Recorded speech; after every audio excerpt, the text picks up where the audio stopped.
মেয়েরা কি কোরবানির পশু জবাই করতে পারবে? সামনে কোরবানি আসছে এবং এ বিষয়ে অনেকেরই কনফিউশন রয়েছে এবং অনেকেই আমাকে এ ব্যাপারে কোয়েশ্চেন করেছিলেন। সো চলুন আজ কোরআন ও হাদিসের আলোকে এই কোয়েশ্চেনটার সলিউশন বের করা যাক। আসসালামু আলাইকুম। প্রথমে আমরা কোরআনের একটি আয়াতের দিকে লক্ষ্য করি। কোরআনে আল্লাহ তাআলা সূরা হজের 34 নং আয়াতে বলেন, প্রত্যেক উম্মতের জন্য আমি কুরবানির একটি পদ্ধতি নির্ধারণ করেছি যাতে তারা নির্দিষ্ট পশু জবাইয়ের সময় আল্লাহর নাম স্মরণ করে। এখানে আল্লাহর নাম নেওয়া এবং জবাই করা উভয় গুরুত্বপূর্ণ, কিন্তু নারী পুরুষ নিয়ে কোনো ভেদাভেদ করা হয়নি। সহিহ বুখারীর 5556 নং হাদিসে বলা হয়েছে, একবার একজন মহিলা যিনি ছিলেন সাহাবিয়া, তার পরিবারে কোনো পুরুষ না থাকায় তিনি নিজের হাতে একটি ভেড়া জবাই করেন।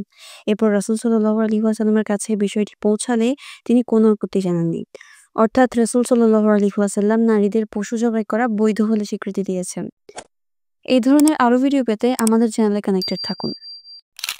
এখন যদি ফকিহদের মতামত তুলে ধরি, ইমাম আবু হানিফা, ইমাম শাফি, ইমাম মালিক, ইমাম আহমদ ইবনে হাম্বল রহমতুল্লাহি আলাইহি সকল মাযহাবের আলিমগণ একমত যে নারী যদি শরঈ শর্ত মেনে জবাই করে, যেমন মুসলিম হতে হবে, জবাই করার সময় বিসমিল্লাহ বলতে হবে, পশু ঠিকমতো জবাই করতে হবে, তাহলে নারীর জন্য জবাই করা জায়েজ আছে। উলামাদের মতে নারী পুরুষ উভয়ই জবাই করতে পারবে যদি তারা মুসলিম হয় এবং সঠিক নিয়ম মেনে জবাই করে। সো এখন লাস্টলি বলা যায়, মেয়েরা কুরবানির পশু জবাই করতে পারবে যদি তারা মুসলিম হয়, বালেগ হয়, অর্থাৎ যদি প্রাপ্তবয়স্ক হয় এবং শরঈ নিয়ম মেনে চলে। ইসলাম আমাদের জন্য সহজ করে দিয়েছে। কুরবানি আমাদের তাকওয়ার পরীক্ষা, তাই পুরুষ হোক বা মহিলা যার দ্বারা শর্ত পূরণ হয় সেই জবাই করতে পারবে ইনশাল্লাহ। ভিডিওটি যদি ভালো লেগে থাকে এবং যদি কোনো কোয়েশ্চেন থাকে তবে কমেন্ট সেকশন জানাতে অবশ্যই ভুলবেন না। জাযাকাল্লাহু খাইরান। সালামু আলাইকুম।